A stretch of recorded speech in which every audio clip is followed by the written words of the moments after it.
Deus é bom, amém? Todo tempo. Obrigado, pessoal. Obrigado. O tema da mensagem de hoje, pela manhã, queridos, não estamos sós. Às vezes a gente passa por momentos difíceis, né? E quando eu estou a meditar sobre isso, um quadro me vem à mente que eu vi quando eu ainda era criança. E estava escrito neste quadro assim, aquela famosa narrativa do Passos na Areia, né? Uma certa pessoa, talvez você não conheça essa crônica, uma certa pessoa uma vez estava meditando e orando a Deus e falando assim: eu passei por momentos difíceis na minha vida e você não estava lá.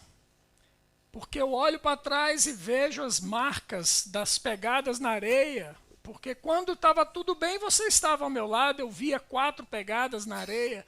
Mas na hora que as circunstâncias ficaram difíceis, eu só olho para trás e só vejo 2. Você me abandonou. Você me deixou sozinho.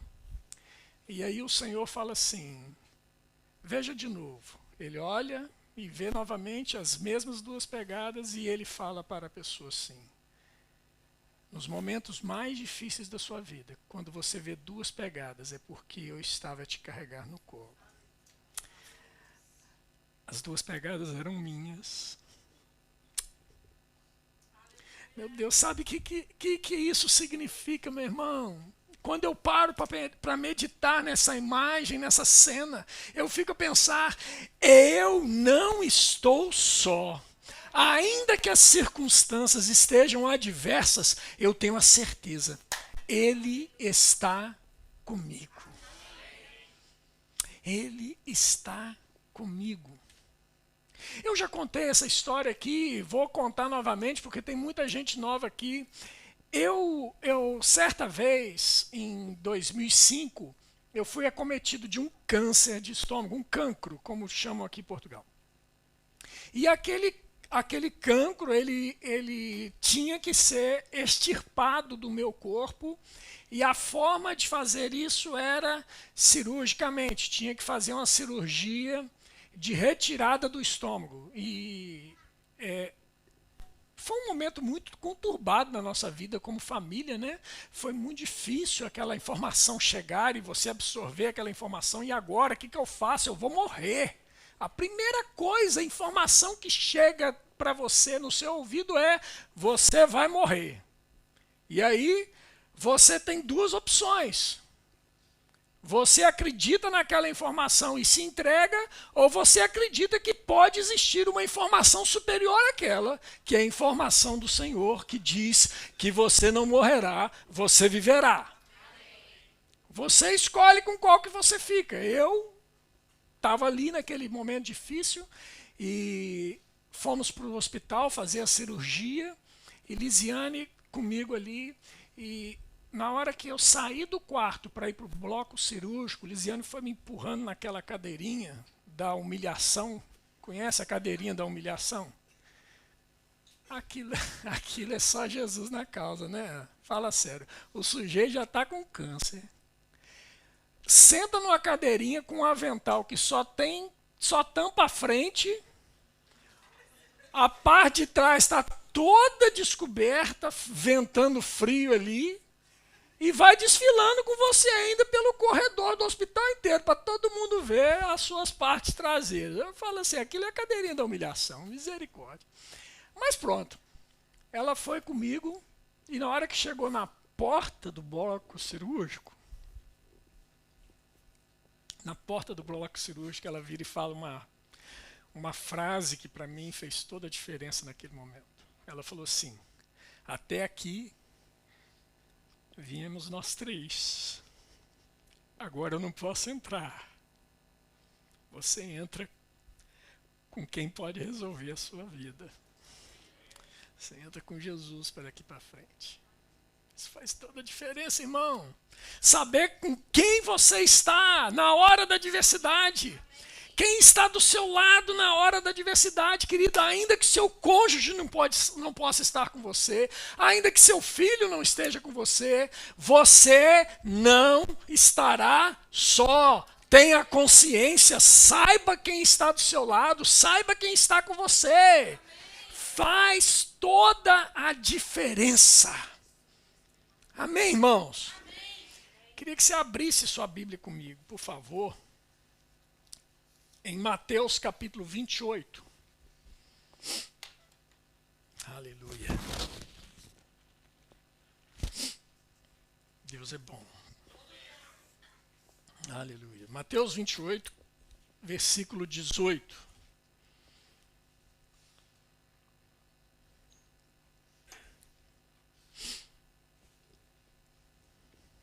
Mateus 28, 18.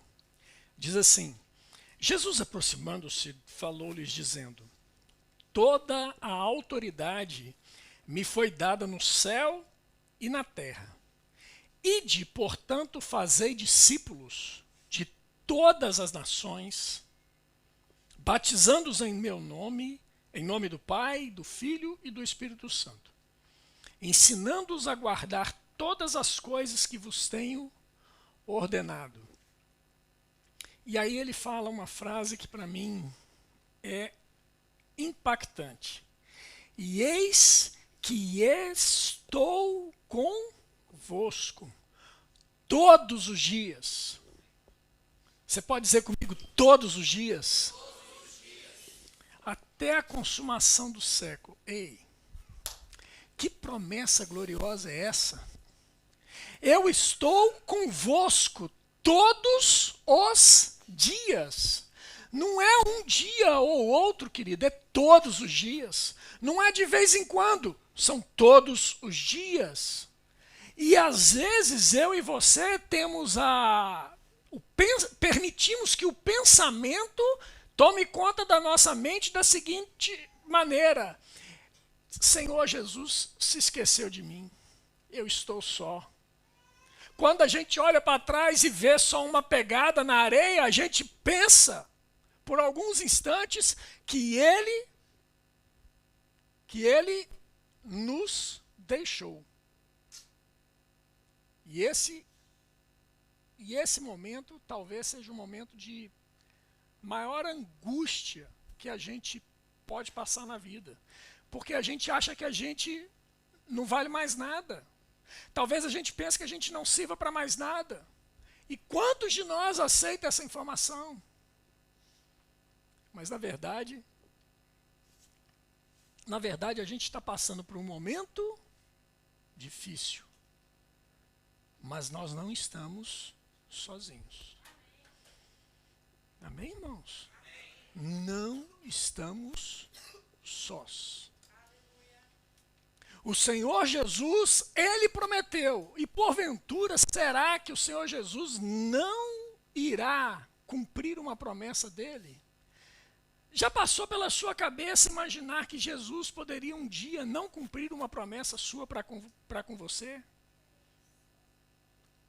Pois se Ele prometeu, Ele é fiel para cumprir. Amém? E se Ele prometeu, Ele é fiel para cumprir. Não se esqueça disso, irmão. Haja o que houver. Não se esqueça, Jesus está com você. Ah, pastor, mas eu não estou sentindo, querido. Não tem a ver com sentimento. Tem a ver com aquilo que você crê. Ele disse que ele iria para junto do Pai e enviaria para nós outro Consolador, outro da mesma espécie, outro igual a ele. Quem é esse outro? O Espírito Santo.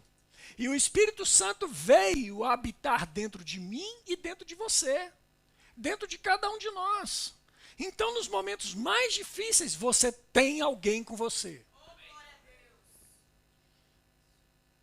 Amém, irmãos? Amém. Aleluia. Abre lá comigo em Hebreus capítulo 1, verso 13.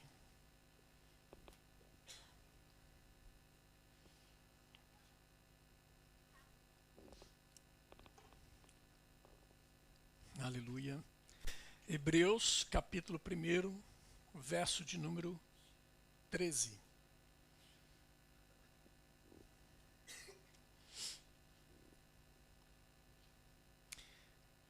Diz assim: ora, a qual dos anjos jamais disse: assenta-te à minha direita até que eu ponha os teus inimigos por estrado dos teus pés? 14. Não são todos eles espíritos ministradores, enviados para serviço a favor dos que hão de herdar a salvação? Ei, olha para mim aqui. Eu não sei quanto a você, se você acredita em anjo ou não, mas se eu fosse você, eu começava a acreditar, porque eles existem. E eles têm um papel importante na minha vida e na sua. Sabia que eles estão aqui para nos servir, queridos? Como que nós desconsideramos a presença dos anjos, né? E você achando que você estava só. Você já tem Jesus que pega você no colo. Você já tem os anjos que andam aí do seu lado. E a gente acha que a gente está só. Irmãos, anjos, eles estão aqui para nos acompanhar e nos servir no momento que nós necessitarmos.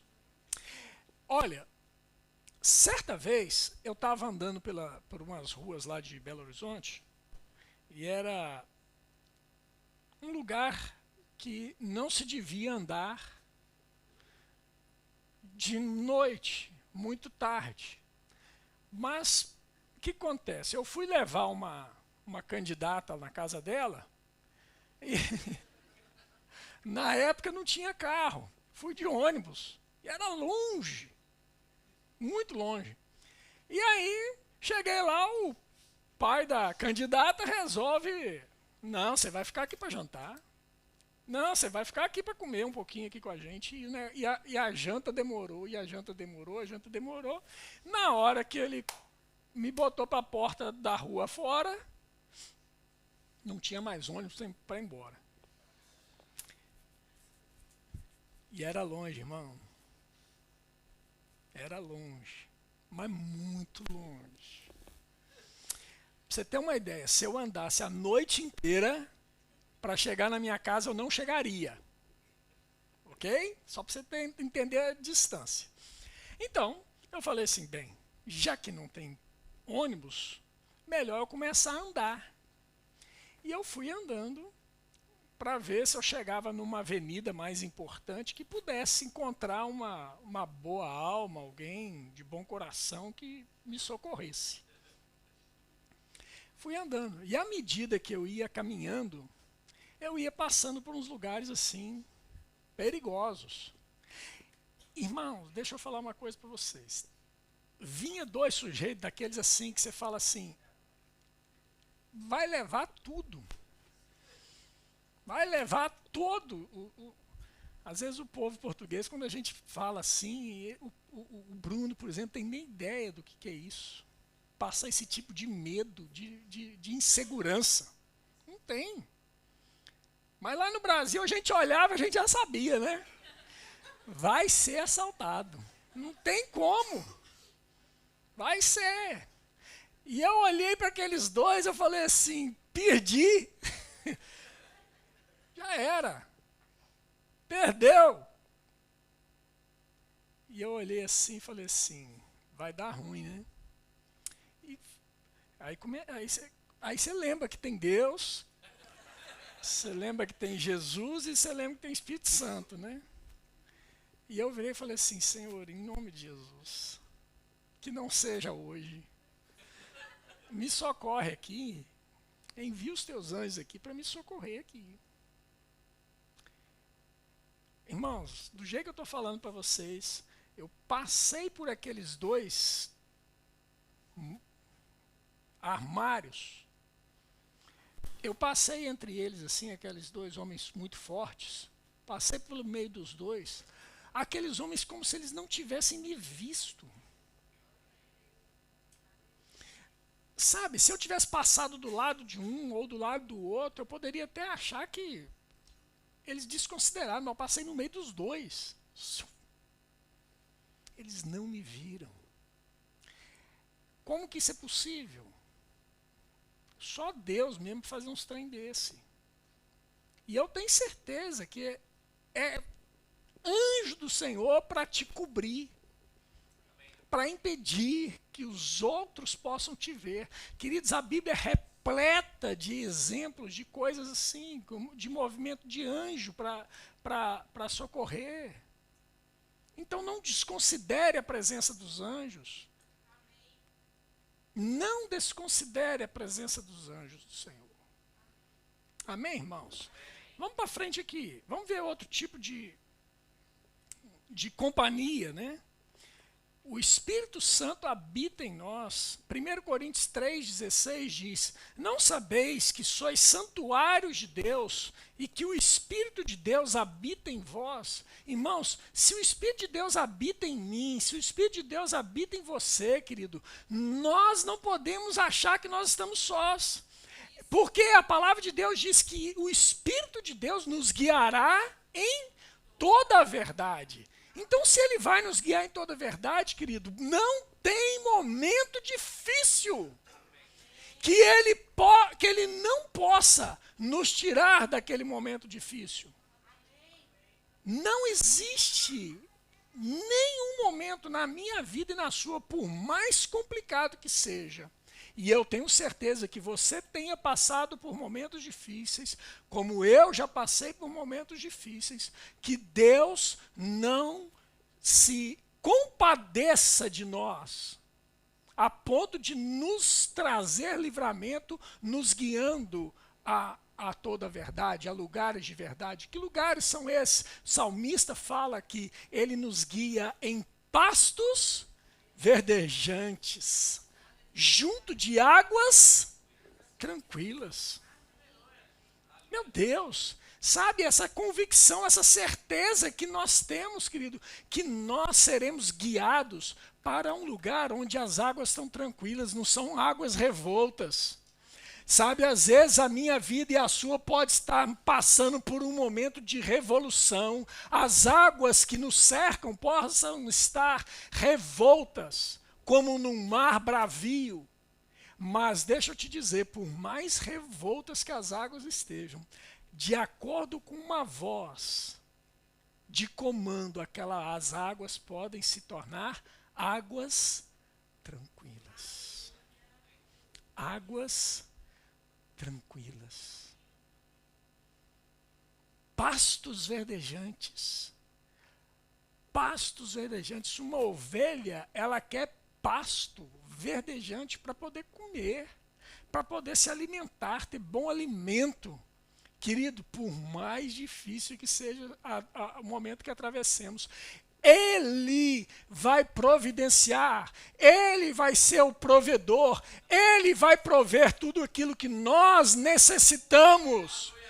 Ele não vai nos deixar passar por situações de falta, porque Ele nos garante, querido, é só eu e você tomarmos consciência dessas coisas e nos posicionarmos em Deus, irmãos. Nos posicionarmos em Deus. Não é me posicionar na crença que o governo vai mudar, não é posicionar na crença de que a economia agora vai para frente. Não, nós temos que nos posicionar na crença de que Deus está a guardar a minha vida. Ele cuida de mim. Amém, irmãos? Aleluia. Glória a Deus. Eu queria ler com vocês agora um texto. Está em Lucas, capítulo de número 4.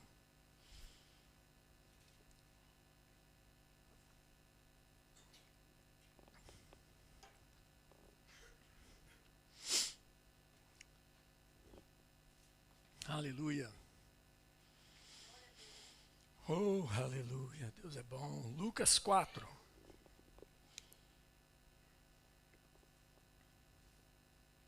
Vamos meditar um pouquinho nesse texto aqui que vai ajudar a gente a elucidar um pouco a respeito dessa ministração de hoje. Lucas 4, versículo de número 16, diz assim: indo para Nazaré, onde fora criado. Quem que ia para Jerusalém, para Nazaré, onde fora criado? Jesus, amém?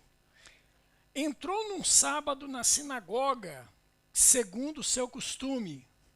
Ou seja, era costume de Jesus congregar. Fica a dica, hashtag fica a dica. Era costume de Jesus congregar. Segundo o costume, e levantou-se para ler. Eu gosto dessa passagem. E levantou-se para ler. Ler o quê? O rolo do livro. Então lhe deram o livro do profeta Isaías. Não é como hoje, nós temos aqui a Bíblia, que a Cristina está ali na mão, né? De papel que ele abria. Não era assim, era um rolo. E para piorar a situação, nossa, o rolo não tinha capítulo e versículo. Você imagina você pegar o livro de Isaías, 66 capítulos. Hoje, um rolo. Como é que você acha? Como é que você acha capítulo, o que você quer ler? Já pensou? Mas, eu já expliquei isso aqui uma vez e volto a repetir. Judeus, desde sempre e para sempre, eles fazem um estudo chamado Parashar. Essas Parashar, o que eles fazem? Eles estudam as mesmas Parashar. Não. Mas se me corrige, eu tenho que parar para prestar atenção. Ela está corrigindo, não é Parashar. É Parashá. Forti. Não, esquece, essa piada foi horrível. Parashá.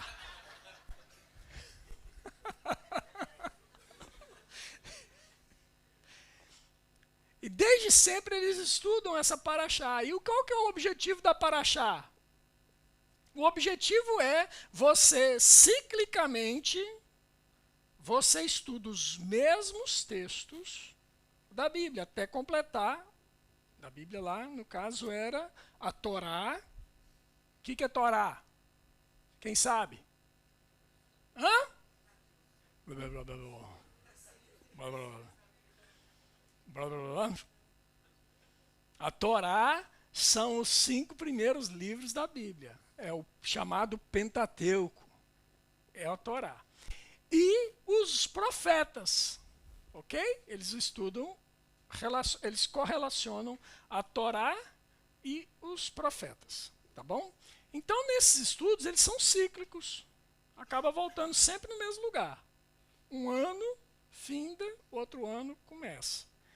E naquele dia, eles entregam o rolo para Jesus ler exatamente naquele ponto. Toma, leia. E aí Jesus começou a ler.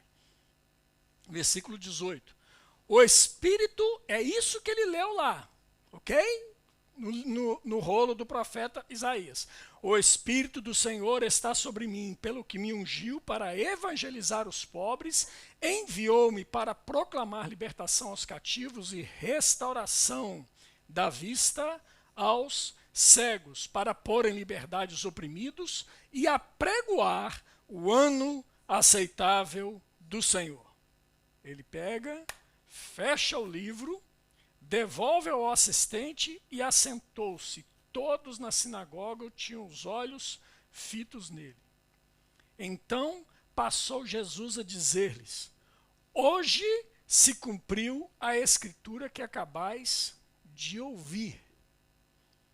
Todos lhe davam testemunho e se maravilhavam das palavras de graça que lhe saíam dos lábios e perguntavam: não é este o filho de José? Disse-lhe Jesus: sem dúvida citar-me-eis este provérbio: médico, cura-te a ti mesmo.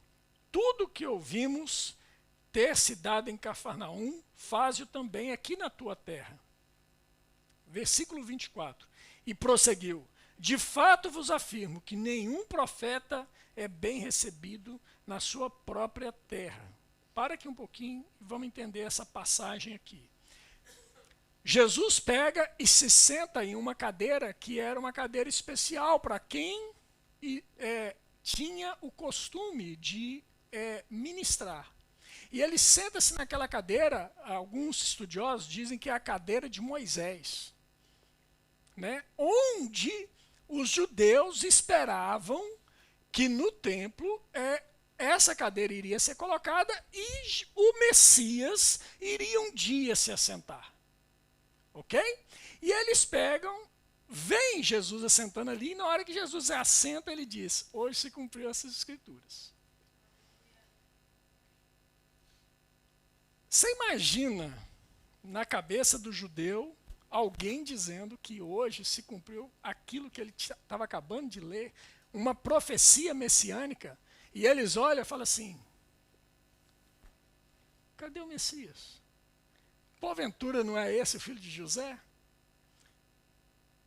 Como é que ele pode pegar e se intitular o Messias, sendo que ele é o filho de José? Irmãos, presta atenção aqui comigo. Nós estamos falando, qual o tema da mensagem de hoje? Não estamos sós. Não estamos sós. Aí, o povo que estava recebendo a ministração lá naquele dia, eles reconhecem Jesus como o filho de José, mas desconsideram completamente a palavra que ele liberou naquele momento. Que hoje se cumpriu essas escrituras. Hoje se cumpriu essas escrituras. Cumpriu que escritura? Ele veio, irmão, está aqui escrito: o Espírito do Senhor está sobre mim, pelo que me ungiu para evangelizar aos pobres, enviou-me para proclamar a libertação aos cativos e restauração da vista aos cegos e pôr liberdade aos oprimidos. Quem iria fazer isso? Quem era poderoso para fazer isto? Aquele que foi ungido. Eu preguei sobre isso domingo passado, quarta-feira, obrigado. No último culto que eu preguei. Ele foi o ungido. Ele, Jesus, ele foi ungido. Jesus Cristo. Cristo não é sobrenome de Jesus. Cristo não é apelido de Jesus. Jesus, o Cristo. Jesus, o ungido. Jesus, o Machia. Agora, a pergunta que fica: dentro da sinagoga é um lugar de estudo. Como eu disse, ciclicamente, fecha-se um ano inteiro estudando a Paraxá. Um ano inteiro. Ou seja, muitos daqueles que estavam ali assentados a aprender já ouviram aquela Paraxá há 20 anos, 30 anos, 40 anos, eles ouvindo a mesma história, falando que o Espírito do Senhor está sobre mim, para o que me ungiu. 20 anos ouvindo isso, mas ninguém nunca havia dito que hoje se cumpriu essa história. Aí o primeiro que diz, hoje se cumpriu essa profecia, é literalmente desconsiderado. Aí, nós temos aqui um público de 100 pessoas por domingo. Ensinamos. E muitos de nós vamos embora e vamos desconsiderar aquilo que é ensinado. Porque estamos ensinando a respeito da pessoa de Jesus, que Ele está conosco. E nós, muitas vezes, passamos por problemas, passamos por aflições e desconsideramos a presença do ungido dentro de nós. Misericórdia mesmo. E eu não estou falando, quando eu falo pode parecer que eu esteja falando para você. Não, irmão, estou falando para mim primeiro. Porque se eu desconsiderar a presença dele na minha vida, querido, acabou. As circunstâncias vão me consumir, a adversidade vai me oprimir, os momentos difíceis vão vir contra mim e eu não vou saber lidar com eles. Por quê? Porque eu não estou considerando a presença daquele que pode resolver todos os meus problemas. Aqueles homens estavam ouvindo a respeito de Jesus anos após anos, e eles eram os mais qualificados para poder saber que ele era o Mashiach. A pergunta que fica é, irmãos, quem é que pode mais considerar a presença do Espírito Santo habitando dentro de você, dentro de mim, se não nós? Você acha que as pessoas que estão lá, perdidas lá fora, elas têm a possibilidade de considerar essa presença? A ponto de ouvir os seus conselhos e obedecer para poder chegar até águas tranquilas e pastos verdejantes? Não, queridos. Não são eles que vão reconhecer a presença, porque só se reconhece quem um dia conheceu. Então, se tem alguém que tem a possibilidade de reconhecer a presença de Jesus aqui, somos nós. Por quê? Porque um dia já o conhecemos. Só se reconhece se conhecer um dia. Amém, irmãos? E aí nós vamos lá para o versículo 25 agora, por favor.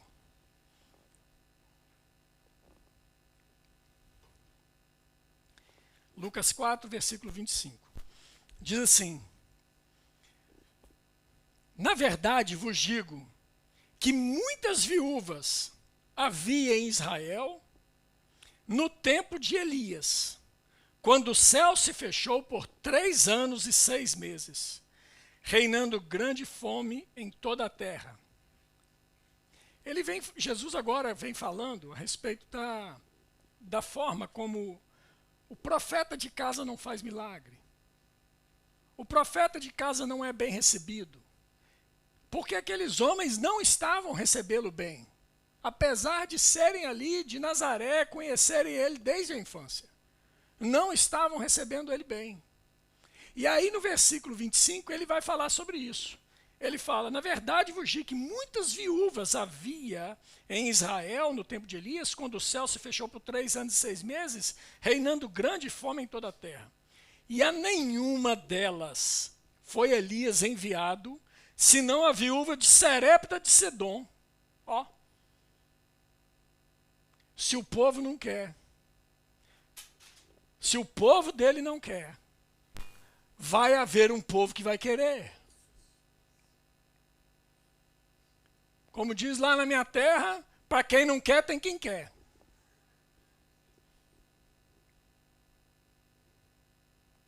E ele vem e fala sobre essa questão de Elias.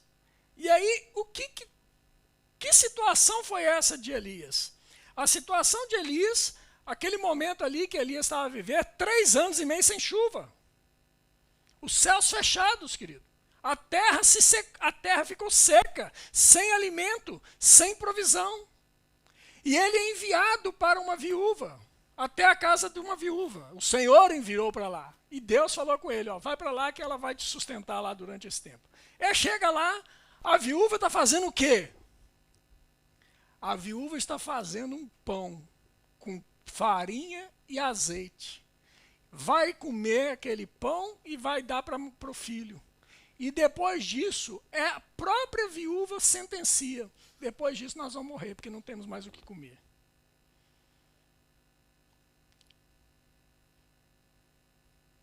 As pessoas que passam fome, não têm acesso à alimentação, não sabem se vai viver amanhã. Essa mulher estava nesse caso. Acabou a comida, não tem mais nada, não tem de onde tirar, não tem como haver uma provisão nesse momento, e ela simplesmente fica entregue à sua própria sorte. Mas aí bate na porta dela quem? Elias, enviado por quem? Por Deus. E chega lá e vira e fala assim, olha, o negócio é o seguinte, você vai fazer esse pão aí, do jeito que você falou, mas primeiro você dá para mim. Irmão, fala sério, hein?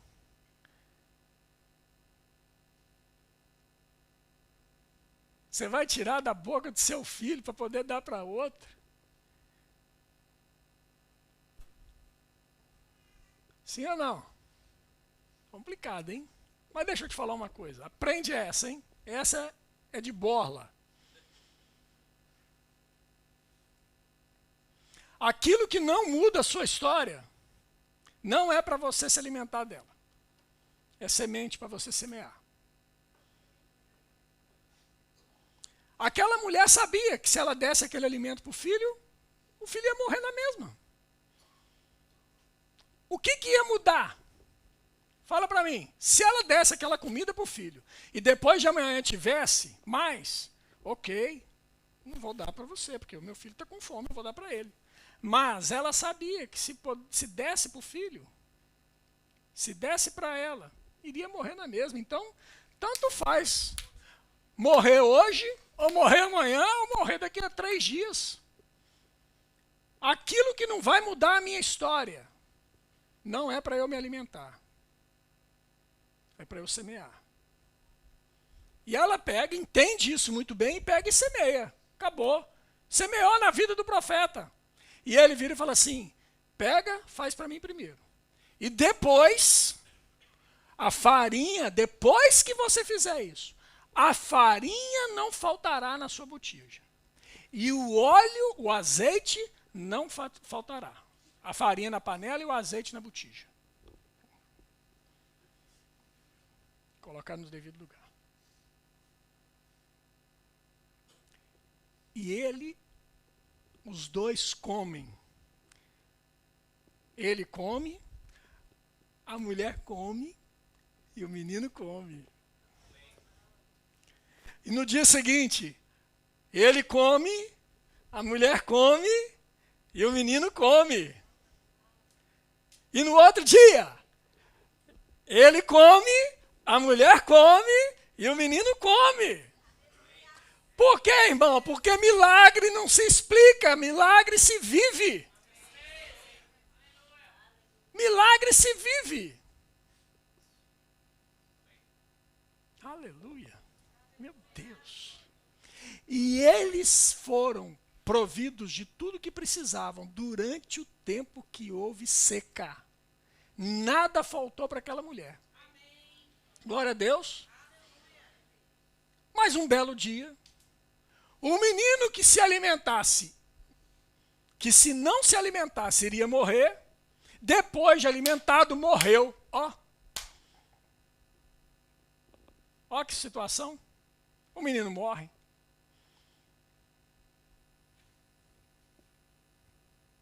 E agora? Como é que faz? A mulher pega, chega para Elias e fala assim, então, eu te chamei aqui por acaso? A gente já não ia morrer? Mas para que você me dá uma falsa esperança de ver o meu filho se alimentar durante todo esse tempo, dele viver, e quando nós estamos já vivendo dias tranquilos, o meu menino morre e eu estou viva para poder ficar aqui chorando amargamente sobre a vida dele. E agora? O que você me diz? Aí Elias pega e fala assim, me dá aqui esse menino. Pegou, levou o menino lá para a cama onde ele dormia, colocou o menino na cama e orou a Deus. E se deitou sobre o menino. E ao deitar-se sobre o menino, logo seguir, depois, 3 vezes, o Espírito volta ao menino à vida. Deus responde às orações de Elias e o menino torna a vida. E ele é entregue novamente para a mãe. Deixa eu dizer para você, Elias, houve provisão de farinha e azeite para aquela mulher. Mas uma coisa me chamou bastante atenção. Antes de haver a necessidade, Deus já tinha enviado a provisão. Antes mesmo daquele menino morrer, Deus já tinha enviado aquela pessoa que poderia resolver o problema dela.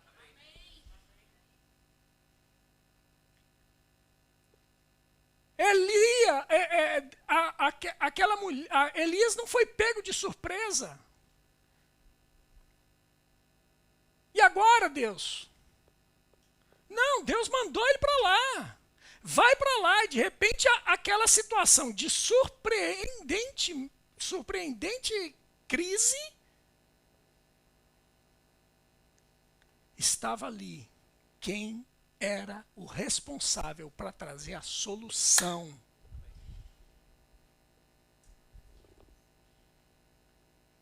Estava presente naquele lugar quem era o responsável para trazer a solução.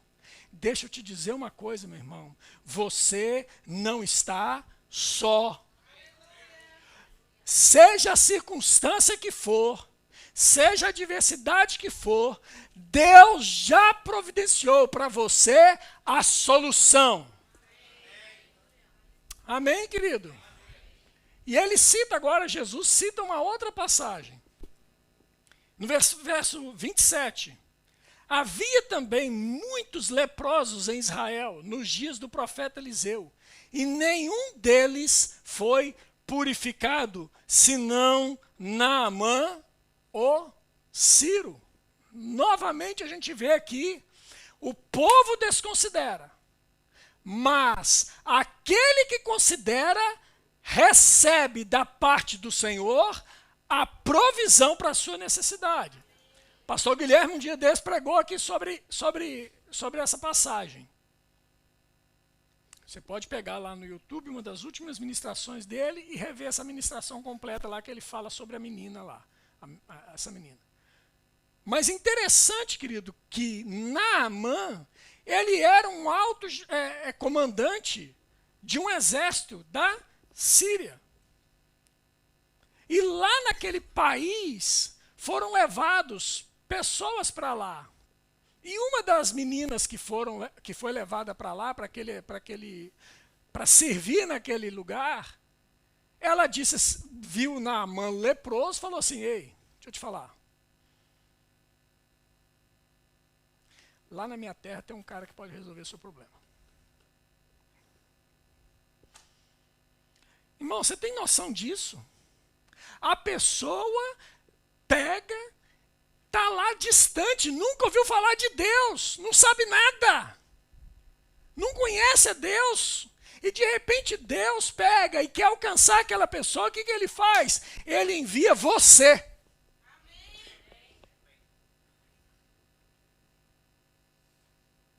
E aí aquele homem sai dali, vai ter com o profeta, e o profeta pega o profeta Eliseu, diz para ele: vai, mergulha 7 vezes no Jordão. E ele titubeou ali, não queria mergulhar porque o rio era sujo. Ele estava desconsiderando a palavra do homem de Deus. E aí, aquelas pessoas que serviam ele ali, falaram assim: ô comandante, o negócio é o seguinte, se pedisse alguma coisa difícil para você, o senhor não faria? Entra lá, o homem mandou o senhor descer lá na água lá 7 vezes. E Naamã ouve o conselho daquelas pessoas. Vamos lá, vamos ver qual que é. Desce uma vez, levanta leproso do mesmo jeito. Desce a segunda, sobe leproso.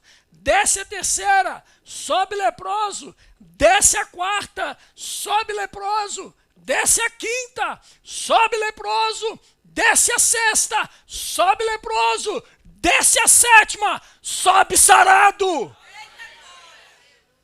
Por quê, irmãos? Porque passou a considerar uma palavra que foi liberada.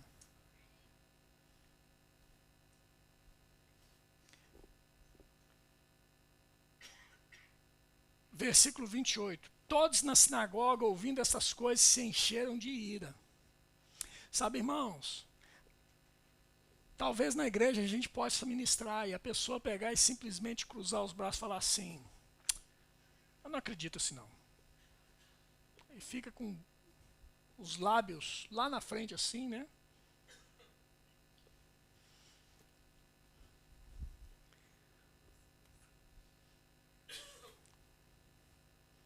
Não acredito assim não. Irmão, deixa eu te dizer uma coisa. Não acredita e não vai ver nada acontecendo mesmo. Por quê? Porque está desconsiderando.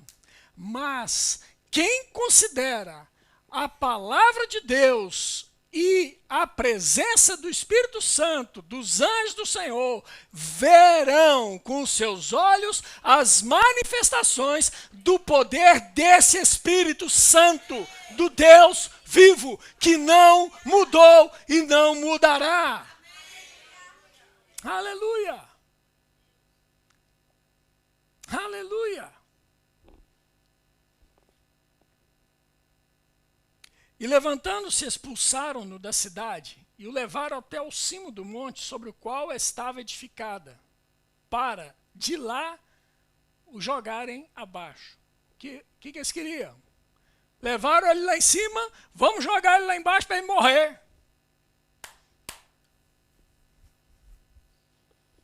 Olha o 30. Jesus, porém, passando por entre eles, retirou-se. Deixa eu te falar uma coisa aqui. Presta muita atenção. Você pode falar assim, é porque Jesus desapareceu. Jesus tinha um corpo de Deus, ele era corpo glorificado. Não. Era um corpo como o do Guilherme, está aqui, ó. Um pouquinho mais magro.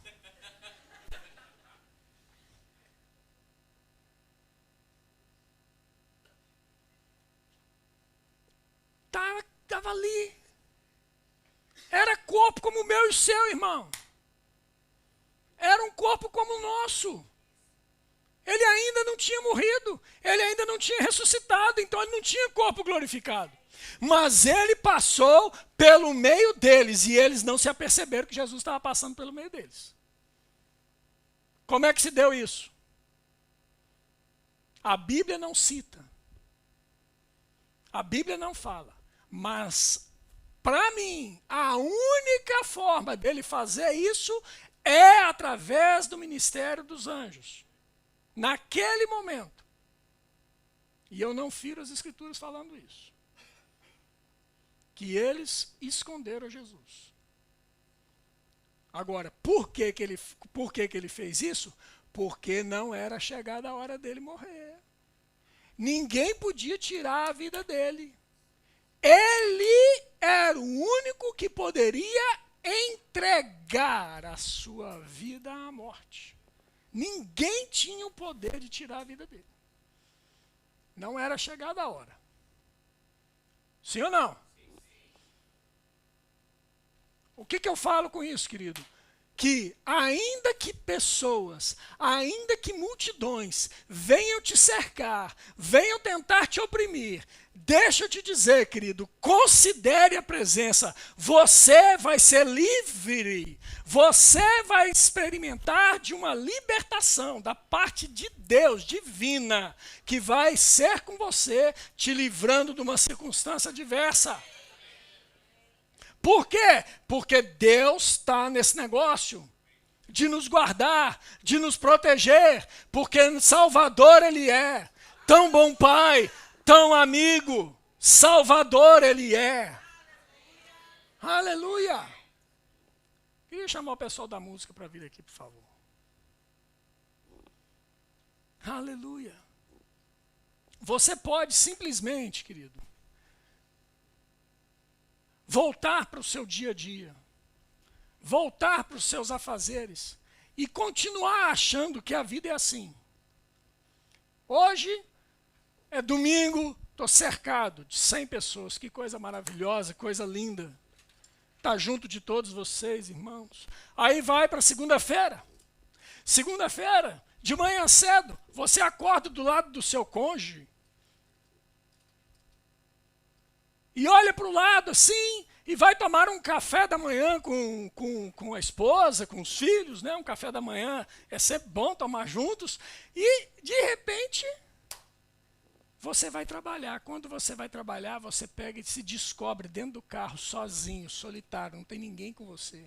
E aí começa a chegar as pressões. Começa a vir na cabeça, eu tenho a fatura para pagar. E agora, o que eu faço? Eu tenho que resolver aquela situação lá com o meu senhorio. O que eu faço? Eu tenho uma situação com o CEF para resolver. Eu tenho uma situação com as finanças para resolver. E as informações começam a passar pela nossa mente. E às vezes a gente para de um determinado momento na sinaleira, no semáforo do trânsito. Você para ali no sinal e olha para um lado, passa carro, passa tudo e você se vê só. E às vezes o sinal até fica verde e você continua parado e alguém buzina atrás para você. Ei, acorda! Você não está sozinho no trânsito. Ei! Tem gente buzinando atrás de você, dizendo que você não está só. Deixa eu te dizer, tem alguém dentro de você, buzinando para você, dizendo: ei, filho, você não está só. Eu estou contigo. Eu estou contigo. As tuas aflições são agora minhas. E você vai receber de mim a minha paz, que excede todo entendimento. Você vai receber de mim aquilo que eu já providenciei para você, porque eu sou o Deus que provê. Aleluia. Presta sua Bíblia aqui, por favor, Cris. Obrigado. Irmãos, ou a gente passa a considerar isso aqui como verdade, irmão, ou melhor, jogar aquilo ali na lata de lixo. Eu não vou rasgar aqui porque é dela, senão você vai escandalizar. Ou a gente considera isso aqui como a verdade, irmãos, como a única, verdadeira, infalível, insubstituível, imutável palavra do Deus vivo, ou podemos pegar e jogar isso fora, porque virou um livro para ficar tomando poeira lá na estante da casa. Está na hora, irmãos, da gente pegar e passar a acreditar nisso aqui como regra de fé e prática da nossa vida diária. Nós passamos a acreditar e voltamos para a palavra, considerando o Deus da palavra, que diz que eu não vos deixarei, jamais te abandonarei. Aleluia! Devemos considerar que Ele já providenciou todas as coisas para nós. Quando Adão veio a existir, querido, nada foi necessário criar para Adão, porque todas as coisas que Adão precisaria já tinham sido criadas para Adão. A pergunta que eu faço para mim e para você nessa manhã, irmãos: será que Ele não providenciou todas as coisas que eu preciso, que você precise, antes da minha existência vir a ser? Querido, Ele já providenciou tudo que eu e você precisamos. Jesus já providenciou para nós. Basta que eu e você comecemos a dar crédito à palavra, a crer que Deus está conosco, a crer que Ele não muda, a crer que Ele está comigo na jornada. Ele está comigo. Ao olhar para trás, eu vejo os passos, sim, mas os passos dele, Jesus, me carregando no colo se necessário for. Por quê? Porque eu sou filho e Ele é um tão bom Pai. Tão bom Pai. Tão bom Pai. Tão bom Pai. Salvador Ele é. Não desconsidere, querido. Não desconsidere a presença. Não desconsidere a presença. daquele que pode mudar a história da sua vida. Não desconsidere a presença daquele que pode pegar e te trazer à luz. Ei, há alguma ideia que mude a sua história? Ele é o teu Pai. Ele pode mudar a tua história num estalar de dedos. Tão bom Pai, tão amigo, Salvador Ele é. Oh, aleluia.